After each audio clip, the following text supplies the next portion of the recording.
bids are in.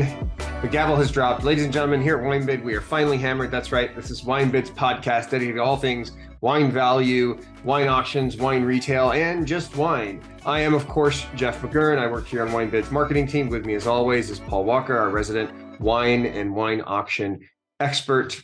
Welcome to the podcast again, Paul. Maybe I shouldn't say welcome because you are basically a staple on the podcast, but I'm trying to be polite here, unlike you. Let's delve right in. This is our wine. Welcome, Jeff. Yeah. Now, stop talking. What? Yeah. No, go ahead. Well, if I didn't talk, this podcast probably wouldn't be as interesting. True. That's true. The way you mangle every pronunciation is, what everyone looks forward to. All the 5 robots that listen to this podcast look forward to. Well, somebody has to pick up your slack. And robots love listening to me. We're going to get into this wine auction recap because a lot of interesting things happened this last week. I want to start off with stuff that just had a lot of action on it. We saw 93 Hubert Lignier, Moët Saint-Denis. This one, 34 trackers, 9 bids, took it from $55 to $140. I mean, 55 did seem really low. Really low for. Well, I don't know. I mean, yes and no. I mean, it's a great vintage, great producer, but not necessarily something that I would have expected actually to go that high. The fill level looked good for a 93. Yeah, no, I mean, it's in great shape. You're looking at something that's got 30 years of age on it. So, I mean, like if you were shopping for my birthday, this would be perfect because this is my. No, you wouldn't appreciate this wine, and I wouldn't put it up that high. So no, bad choice. There's other choices we can bring up in the current auction. I'll mention, but you'll mention. No, I mean you're right. It is not surprising that this happened because we talk about this all the time. I actually looked at our picks from last week to see if this was mentioned because I'm almost positive I would have mentioned it. Because it kind of seemed like it flew under the radar, but it might have been added later. And I don't think we did mention it, but it is cool. It's great that it got bid up that much. And, it's still, to me, that's still affordable when you consider other, comparable Burgundian producers with Moët Saint-Denis or even other villages nearby going for, hundreds and hundreds of dollars. I think qualitatively, I mean, I don't know this wine. I don't think I've ever had it. So I can't say, but I'll bet it still seems like a relative deal to me. Yeah. What about the 77 Cuvée Cabernet? Yeah, that's interesting, right? That's like a sort of historical interest. Cuvée, I think, was a bigger deal years and years ago than it is today, or at least, it was kind of, I would say, almost had like a bit of a cult following back in the 70s and 80s because it's always been a small producer, but now I think they have property in Carneros and elsewhere. But back then, this was a steal. Where did it start? It started at 100. Yeah, we had 3 mags starting at 100. They each hammered just around 240, which like you said, I mean, this is part of Napa history in a lot of ways, right? Small producer with that much age on it. Sure. 240 for a mag, it's not crazy. No, and it looks great. Like it's in great condition. The label's like perfect condition and fills way up into the neck. And yeah, it looks awesome. Looks really solid. We had some action. 05 Kistler Chardonnay. 7 bids took 2 of those bottles from $75 to $95. We had a little bit of action on 08 Bertrand Dels Pierre Brut Premier Cru. This one, 6 bids, took 3 of them from 40 to 67. Yeah, it's another small production champagne producer I've never heard of. Obviously, there are probably many, but still something like this from a great vintage. And I think it said it was disgorged in 17, so relatively recent release. That should be excellent. And still, I think that's a fair price too. What hammered 65, I think 65, 66. Yeah, I know if it's not like, Vouv or Moet, it's not really on your radar, which is fine. We all have our tastes. I prefer grower champagnes myself, but you should try them sometime. So 1992, Jean-Louis Chave, Hermitage. This one started at $250. 6 bids took it to $360. Yeah. Well, 92 strikes me as being not a vintage that you could find readily anywhere because it doesn't stick out as a great, I mean, it wasn't a great Rhone vintage, I think, overall. Not that scores mean anything, especially for a wine like this. Nobody cares, but they weren't stellar scores. They were like sort of mid to high 80s. And also, that was probably a long time ago in the mid 90s when they were rated. So this one would be very tricky to find, regardless if you had the funds or not. I bet it would be very difficult to find another one of these anytime soon. We love to say that, and then like 6 of them pop up, the next week. But the last time it sold was in 2020. Then prior was 2018. Then prior was 2014. So as years go by, it's just going to get more and more rare. What's interesting to me is last week we brought up the 2000 mag of Jean-Louis Chave, which did not sell at really? 60. Yeah, that is still an auction. But okay. I feel like what's really interesting to me is, we saw a lot of action on this one, albeit, the price was low for this producer and this bottle, regardless of the ratings. But the 2000 had was a much better bottle and a much better year. And it was a Magnum format, which I thought was really interesting to see this one sell and that one, not sell and sort of roll over. True. I suppose it's just a matter of time, right? Exactly. We had, some 2015 Schloss Lisa Niederberg Heldin Riesling Spätlese number 9. This stuff started at 20, hammered at 31. So just 6 bids took that up quite a bit. And then a 84 Solari Estate Larkmead Vineyard Cabernet Sauvignon. I did mention this wine because I talked about how it was sourced from Larkmead Vineyards, and I don't think I'd ever seen this label before. So that's not too surprising, although it's still not terribly expensive. And that's a rarity right there for sure. 46. $46. Yeah, I mean, that's still a great deal. And the bottle looks in fantastic shape too. It's the label's like almost perfect. It's really, really, really amazing. So that, it'd be really interesting to try that, especially with an older, lineup of 84 cabs or something. Nobody would ever guess this wine, I would imagine, unless they had, serious knowledge of these vineyards, or if they were a Larkmead expert or something. I would expect you to guess it in a blind taste test. Well, you call me an expert, you're always wrong. So I would never, I'd probably think it was like Portuguese, dry white wine or something. 02 Brickhouse Pinot Noir, 5 bids, took from 30. Yeah, this is not too surprising. Brickhouse has kind of flown under the radar for Oregon Pinot Noir because it's one of those producers I don't like to talk about too much because it's been reasonable for so long, and now secret's out. I don't think it's going the way of some other neighbors in that part of the world, but it's still reasonable. I don't think, I think, what was it? $35 is very cheap for that wine. So 51 is not bad at all. And it's got 21 years on it now, and should be drinking great. Brickhouse makes great stuff. It's really, really good.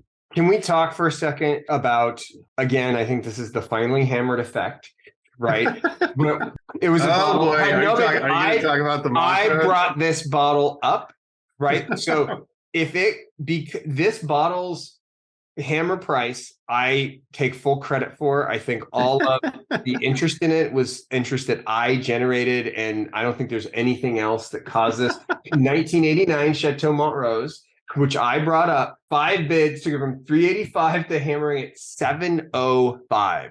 I mean, you weren't able to answer my question, which was, so this hammer answered my own question, because I said, why does the 90 consistently go for more than the 89 when they're both, 100-point wines, as it were? And this one was at 385. I said, that doesn't make sense. Sure enough, hammers for over the reserve, actually $80 over the reserve of the 1990. Yeah, that's fantastic. That's definitely all you, Jeff. You got to take credit for it's that. all me, right? Like, I did that. But what's crazy was, like, a week before we sold a bottle of 89, 1 week before that for $385. Yeah, that's very strange. Right? That's very strange. But even if you want to go like where it was selling in January, I mean, it sold in January for $465, sold in December for $475, and then $455, and then $435. So it's just like, it's fascinating to me to see a brand new record in such a short. I mean, it wasn't like it gradually got up to $700. Like it shot up in 1 week. Yeah, that's pretty amazing. You're right. And with this bottle, the other thing that would crack me up too is okay, so it was the first time in auction, because I was going to say if it had rolled over and then got bid up, that would absolutely not make sense. But the bottle the bottle that hammered in the 326 auction had rolled over and was actually in since January. So it continues to not make sense. I mean, I think the bottle that sold last week was in slightly better shape, but still the one that sold in March 26th was in great shape too. I think the fill was not quite as good, but still otherwise it looked, I mean, cosmetically, it looked pretty much the same. So that is fascinating. Here's the thing. If you had listened to me and put your life savings, I should really start doing if you'd listened to me in March and put your life savings. I don't think I will, but into really 89 Montrose, you would have doubled your money. Double your money. You have doubled your money. Well, so if you buy, do you think if you buy it at 705 next week, it's going to go over 1,400? This is not the episode for that, Paul. That's a different episode. All right. All I'm saying, I know, we love to talk about wine investing. It's just such a non-controversial topic that nobody has any opinions on whatsoever. Just buy whatever you want. It'll all appreciate. It's all such a safe investment. It's so easy to make money investing in wine. Right. Especially if it's passively stored in someone's closet for 20 years, no problem. Actually, then underneath the Montrose is the Dagenot we talked about. Yeah, I think we talked about all the Dagenot that was in last week, and a ton of it. Yeah, and Montdamné, I think, is, well, I don't know. I was going to say it strikes me as being one of the labels from Dagenot that was not as readily available. I want to say it's like you could find the Silex and the Pure Sang because retailers would get allocations of this. I used to work in a little boutique wine store and we always got allocations of Silex and Pure Sang, but the Montdamné is a very sought after parcel in Sancerre, and some other producers make it. It's fantastic. So I think there was a rarity going on here as well with that particular bottle. Started at 125 and hammered at 165, and I mean I still think that's sort of in the range, whereas the Montrose is just, that went really, really high. So that was wild. Yes. And here's kind of the other interesting thing. So we had this Montdamné and we had 4 other bottles that went for 125 each. Oh, interesting. And this one just was the odd bottle that maybe people got into a bidding war or something. I think that's exactly what it was. This was the odd bottle that invoked like a bidding war. That's great. Go figure. And then we had, going down a little bit, 96 Ghislaine Barthold. Guilaine. It's Guilaine. What? Guilaine. Are you sure? Yes, I'm very sure. Well, we'll the judges on that one. Guilaine Barthold. Guilaine Barthold. Don't pronounce the D. Barthold. There's no D on the end of that. This is a free country, sir. I'll pronounce whatever letters I want. Okay. Not when you're speaking French or mangling French, I should say. No, respect the French. You said speaking. You called what I did speaking French. You heard it here, folks. Paul Walker said I speak French. So no, 235. You destroy it. Respect the French wines. It started at 235, hammered at 3. Yeah, that's rare stuff. It's not easily found. I don't care what you say. We probably won't see more of it again. In fact, we have 3 cases in auction this week. No. They just showed up in auction. Right? Actually, no. Did you notice this is the only bottle of this we've ever sold? We've never sold the 96 before. Not once. We sold other vintages. We actually just sold the 15. not too long ago. I'm telling you, we see Guillain. No, we see you Guillain say Bartaux that wine. it's gonna come into auction. It's not today. It's not. Good luck replacing that. That's a super rare one. It's kind of like the 92 Chave. It's like, no, you're not going to be able to replace 96 Guillain Bartaux Chambeau Fouet. That's just not going to happen. If you are listening to this podcast, if you're one of the 5 robots people listening. Yeah. If you're one of the non-robots and one of the 4 non-robots that listens to this podcast and you have a collection of this, I'm going to need you to consign it with us just to prove Paul wrong. We had a 90. Hey, if one comes up in the next 6 months, I will buy it for you, Jeff. That's how confident I am. You will buy it for me? If one comes up in the next 6 months, 96 Guillain Bartaux Fouet, I will buy it for you. I will even share it with you over. You can have a meal while you eat it. You're going to eat your hat. Well, I eat this it. Wine will be the wine. You and I will split this wine while you eat your hat. Not going to happen. Unless, the person who bought it now goes around and flips it. Yes. There you go. 1990. And actually, whoever bought that wine, I think you could make more. You just need to put it up for auction right away. Here, listen to Jeff's sales pitch come in right there. Because really sneaky. No, it's not even a sales pitch. I thought you were in marketing. I didn't think you were in sales. This is not even a sales pitch because here's the deal. Whoever bought that wine, you have a guaranteed buyer because Paul Walker has just said if this wine comes up for auction again, he will purchase it for me. And he did not caveat that with any pricing. So you bought that for $500. This man right here sitting next to me in this podcast is obligated to purchase it from you regardless of the price. Hey, well, if it goes easy money, if it goes the way of the mantras, I'll probably get outbid. For sure. A week later, right? A week for later. Sure. It's all it takes. It's all it takes. That's wine investment right there. Absolutely. All it takes is a week. Let's talk about 1990 Mayacamas. Yeah. 375. Rare, yeah, right. Rare format. Mayacamas is still super hot. Everyone wants it. And it ages forever. So I'm sure the half bottles are probably tasting great for the 90 right now. Was there just there was just one. Just the one. Went from 85 to 130. Just kind of interesting to see that much action on small formats. That's super collectible too. We got all these one-offs happening here. So, and then the only other thing that I'll bring up in terms of bids, and then we can look at some of the heavy hitters that went, was an 88 Monim Pex Tokai. Oh, the Monim Pex. Yeah. $40 hammered at 70. Still, and I think that's still fair. That's a gorgeous bottle too. I was just looking at the picture, and it's in fantastic shape. The color looks great. Doesn't even look, super mature. It looks fantastic. So that's a rare one. This one will be great for somebody who, like me, is turning 35 this year. I don't know why you're laughing. Let's get into the heavy hitters.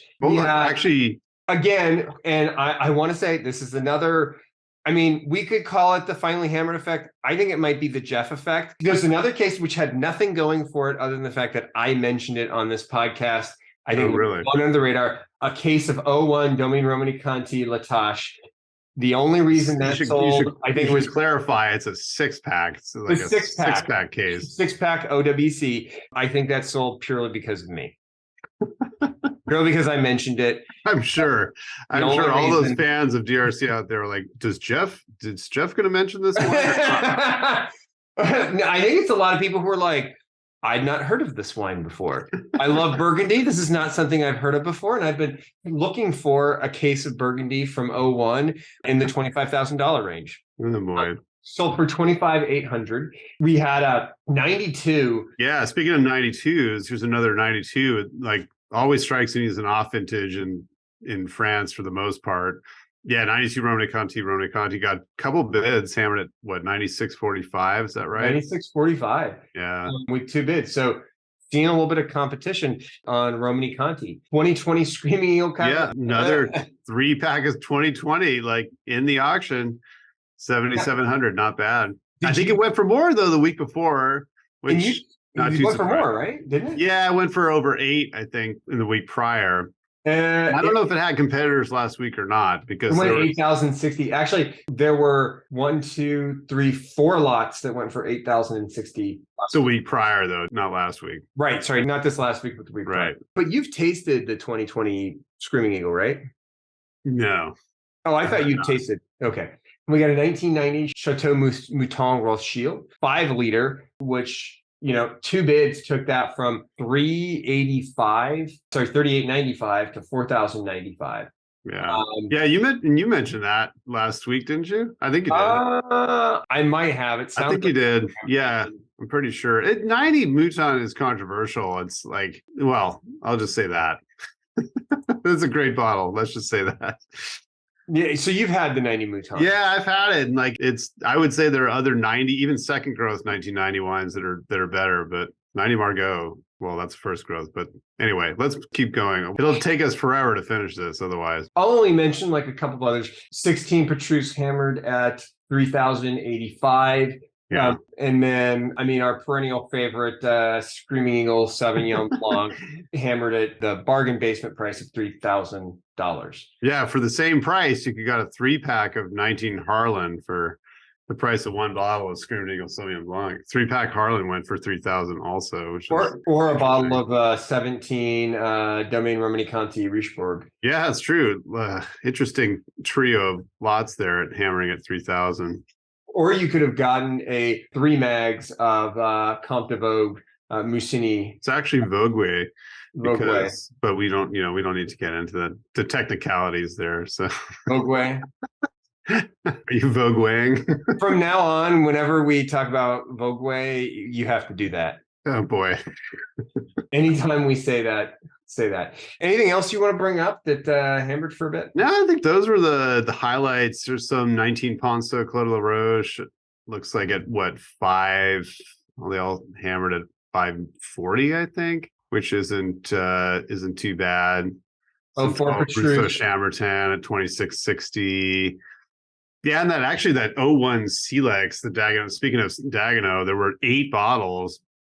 It looks like multiple bids, all of them sold at, actually, I got to take a look at that. It looks kind of complicated. Can't really do that math in my head. But anyway, 8 bottles of that 01 Dagenhau Silex. And let me just look at the bidding activity just to confirm. Yeah, so they all sort of went at different prices, but it looks like ultimately $330 and $345 for all 8 bottles, which is pretty amazing. Because that's, I think what it started at $235, so that's quite an increase. It looks like everybody bidding on it was willing to keep pushing it up. So that pretty much is it. And then 95 René Angel Grand Desajou, I think we may have mentioned that got a couple bids that hammered at 2480. 95 Dujac Bunmar, I'm pretty sure I mentioned that as well. There were 2 of those, both sold for 1220. So yeah, some really serious stuff in last week. And again, more stuff in wood that, we don't often see as well. So that was great. Ton of stuff in wood. And with that, ladies and gentlemen, that concludes our auction recap. This has been Paul Walker and Jeff McGurn wishing you happy bidding and cheers. Cheers.